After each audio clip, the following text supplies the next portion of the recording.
So இந்த ATC examல இந்த lens maker formula use பண்ணி எப்பவுமே क्वेश्चन கேட்பாங்க. இந்த lens maker formula படி பாத்தீங்கன்னா இந்த n2/n1 அப்படிங்கிறது என்னன்னா refractive index of the lens with respect to surrounding.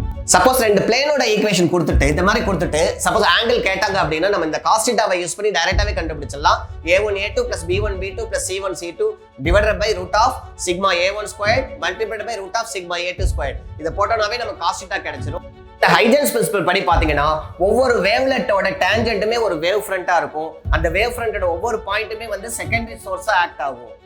இந்த பெர்முடேஷன்ஸ் ஆஃப் n ஆப்ஜெக்ட்ஸை பொறுத்த வரைக்கும் p1 ஆப்ஜெக்ட்ஸ் வந்து ஒரு கைண்டாவும் p2 ஆப்ஜெக்ட்ஸ் வந்து இன்னொரு கைண்டாவும் இருந்துச்சுன்னா டோட்டல் நம்பர் ஆஃப் பெர்முடேஷன்ஸ் எப்படி கண்டுபிடிப்போம்னு பாத்தீங்கன்னா n ஃபேக்டோரியல் டிவைடட் பை எத்தனை ஆப்ஜெக்ட் கொடுத்துருவாங்களோ அதோட ஃபேக்டோரியலா டிவைட் பண்ணிடணும். That is p1 factorial multiplied by p2 factorial and so on.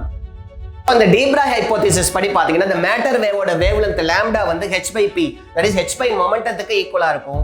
therefore h/mv அப்படிங்கறதா வந்து வேவ்லென்த் ஆஃப் அந்த நியூமெரிக்கல் இன்டகிரேஷனை பொறுத்த வரைக்கும் பாத்தீங்கன்னா இந்த மூணு மெத்தட்ல சிம்ப்சன்ஸ் 1/3 ரூலை வந்து எப்போதுமே வந்து ஒரு ஈவன் நம்பர் ஆஃப் இன்டர்வல்ஸ் இருந்தா மட்டும் தான் அப்ளை பண்ண முடியும். இந்த variation of temperature with respect to time இந்த நியூட்டன்ஸ் லா ஆஃப் கூலிங் படி பாத்தீங்க அப்படின்னா எப்போதுமே எக்ஸ்போனென்ஷியலா இருக்கும். ஸோ இந்த பாயிண்ட் வந்து ரொம்ப இம்பார்ட்டன்ட் அண்ட் ரிலேஷனும் ரொம்ப முக்கியம். இந்த எலக்ட்ரிக் ஃபீல்டை பொறுத்த வரைக்கும் ஒரு பாயிண்ட் வந்து ஆன் த டைபோல் ஆக்சிஸ்ல இருந்துச்சுன்னா 2p divided by 4pi epsilon naught r cube ஆகும். அதே நேரத்துல வந்து சப்போஸ் ஈக்குட்டோரியல் பிளேன்ல அந்த பாயிண்ட் இருந்துச்சு அப்படின்னா -p divided by 4pi epsilon naught r cube ஆகும் இருக்கும்.